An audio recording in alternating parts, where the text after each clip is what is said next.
ketemu lagi. lama ya. Sudah lama kesibukan masing-masing, akhirnya kita bisa syuting lagi. Dan ketika Piala Dunia ini berlangsung, kita bingung karena cepatnya waktu. Cepatnya waktu dan pertandingannya pagi Iya, semua pagi. rata-rata. Jadi waktu ini. Jadi yang mau dibahas ini dan sesuai rencana kita ketika sudah semifinal. Jadi ada 4 yang terbaik yang masuk di semifinal ini. Jadi cukup meriah ya Piala Dunia ini cukup menghibur kita.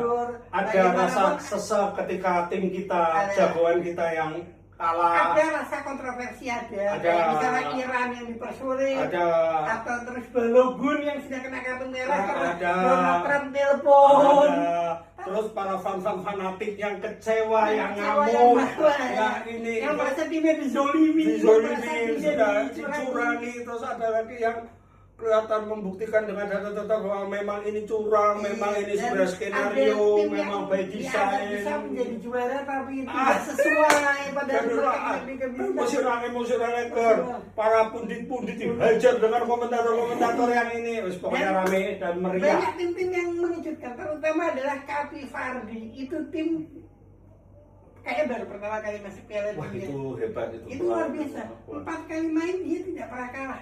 Nahan Spanyol 0-0, nahan Arab Saudi 0-0, nahan Uruguay 0-0 dan memaksa Argentina 120 menit bermain. Ya. Terutama kipernya, dan kamu baru tahu ternyata kiper matanya katarak itu satu itu. Katarak matanya kiper itu. Masa sih? Demi Allah, Anda baru dengar dari bahwa kipernya ada mungkin matanya katarak. Nggak katarak bisa jago, apalagi jago luar biasa. Oke, ini sekarang di semifinal pertama, yaitu Prancis lawan Spanyol. Ini ada 2 sebenarnya yang anak idolakan ya, yang anak kagumi lah, bukan idolakan lah. Kalau idola anak kau tahu lah, yang anak kagumi.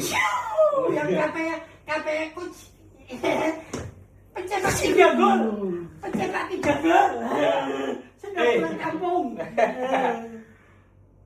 Mbappe sama Yamal. Ini 2 pemain yang Ana prediksi menggantikan GOAT selanjutnya. Habis ini GOAT 2 itu selesai, kemudian Ana berpikir GOAT-nya ini 2 ini untuk sementara ini. Baik, sekarang pertanyaan Ana.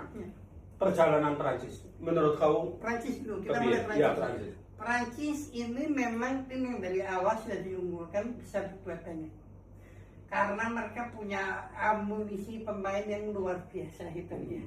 Terutama di lini depannya ini mau gila lah, ada Mbappe, Olise, Dembele, Barcola, Doué. Harusnya ada pemainmu tapi cedera kuku iki-iki. Nggak bisa masuk. Apalagi ini betul-betul komplit. Betul, sudah lini depan mereka bombastis. Terus? Tapi menurut aku ya lini tengah mereka sosok dibilang bagus, nggak bagus, dibilang jelek nggak jelek, tapi sementara ini lini tengah itu tugasnya hanya untuk memberi umpan bola ke depan. Dah, itu mereka nggak punya tugas untuk mencetak gol, nggak punya tugas apa. Pokoknya ketika ada perebutan bola, mereka rebut bola, kasih ono ke depan. Ya, biar 4 orang ini yang mengolah ya.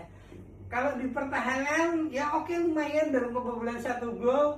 Konde di kanan, ya agak di kiri agak kaget ya. Awalnya aku mau mengira ada Theo Hernandez di sana. Ternyata yang dipilih adalah Luka Digne dan cukup baik. 2 pertahanan ini cukup baik, tapi Anda membahas 1 orang ini, yaitu adalah pelatih mereka Didier Deschamps. Aku pertama kali nonton Piala Dunia itu 98, itu di Prancis. Itu waktu itu Prancis jadi juara, era ada Zidane, Djorkaeff, Laurent Blanc, Desailly, macam-macam, dikapteni oleh Deschamps. Dia membawa Prancis juara 98. Dan membawa Prancis juara Euro 2000. Setelah dari itu nggak lama kemudian dia pensiun. Terus mulai tahun 2004 dia mulai melatih.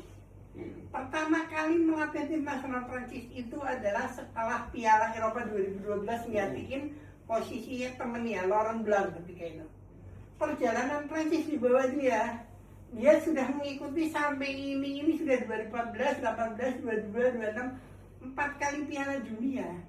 Dia sudah mencapai 2 final Piala Dunia. Dan yang 1 kali dia juara tahun 2018.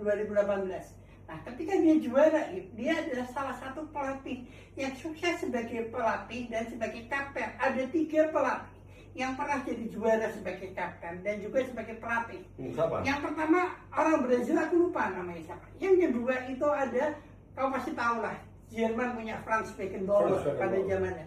Beckenbauer mengantarkan Prancis juara tahun 74 sebagai kapten kejuaraan. Tahun 90 dia adalah pelatihnya. Dan Deschamps melakukan itu di 2018. Dia membawa Prancis juara sebagai pelatih, 98 sebagai kapten. Seandainya ini Prancis ini masuk final dan juara, berarti Deschamps punya 2 piala dunia sebagai pelatih. Dan dia akan jadi rekor 3 kali masuk final piala dunia dengan pelatih yang sama. Jerman pernah melakukannya tahun 82, 86, 90. Tapi tahun 82 pelatihnya berbeda. 86, 90 dilatih oleh Franz Beckenbauer. Brazil 3 kali masuk final, tapi dengan 3 pelatih berbeda. 94 bersama Carlos Alberto, 98 bersama Mario Zagallo, 2002 bersama Luis Felipe Scolari. Jadi kalau ini Prancis masuk final, Deschamps 3 kali mengantarkan masuk final Piala Dunia bersama Prancis. Nah, menurut aku kekuatan Prancis, kalau menurut kamu kekuatan Prancis ini di mana selain penyerang? Prancis ini menurut Ana paling komplit. Solid ya? Paling komplit, solid dari mulai Lini. dari mulai lini belakang kiper sampai lini depan, dan satu lagi cadangannya juga solid.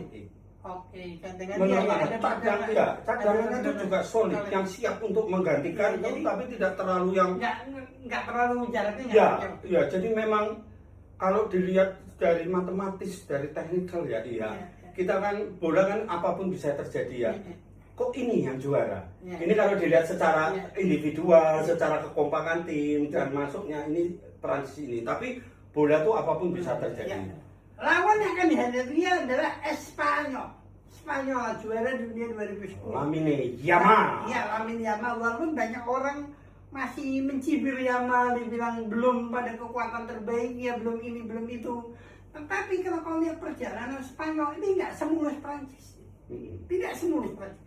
3 pertandingan fase grup. Mereka itu 0-0 sama Cape Verde. Terus mereka menang itu nggak dari Arab yang ya soal itu saya kita harus akui Arab kondisinya masih jauh. Nah, Arab kan cuma kuat kalau di Asia kalau punya duit. Kayak lawan Indonesia. Tapi begitu masuk turnamen Piala Dunia, hancur mereka. Pertandingan terakhir lawan Uruguay juga nggak terlalu meyakinkan, menang 1-0. Itu pun karena kesalahan kiper Uruguay. 16-32 dia menyingkirkan Austria 3-0. Mulai kelihatan. Kalau di 16 besar dia yang disingkirkan siapa ya? 16 besar Spanyol ya. Portugal. Nah, sebentar. Kamu kan kita dari Portugal kok aku tahu aku senang banget sama Cristiano Ronaldo. Adil nggak kalau semua kesalahan Portugal diadili oleh seorang Ronaldo? Menurut kalian harus bertanggung jawab dengan kegagalan Portugal di Piala Dunia ini siapa? Yang pertama sangat tidak adil kalau yang disalahkan Ronaldo. Ronaldo itu justru harus banyak dipuji karena dia membawa nama besar sepak bola Portugal ke kancah yang lebih diunggulkan gitu ya. Tapi yang harus bertanggung jawab itu yang pertama pelatih. Kenapa pelatih ini tidak bisa meramu pemain-pemain dengan teknikal tinggi, dengan skill tinggi, dan dengan pemain-pemainnya sangat cerdas dan sangat disiplin. Ada kabar karena pelatih ini takut dengan ego ya Ronaldo. Aku nggak tahu ya, mungkin ya yang ditakuti apa itu? Bukan hanya ego ya, mungkin dia segen karena Ronaldo ini senior, kalau diganti dia takut dihajar publik. Semua segen. Kalau perbandingannya Argentina, pelatihnya Argentina ya segen juga terhadap Messi. Ya, nggak bisa dong apple-apple.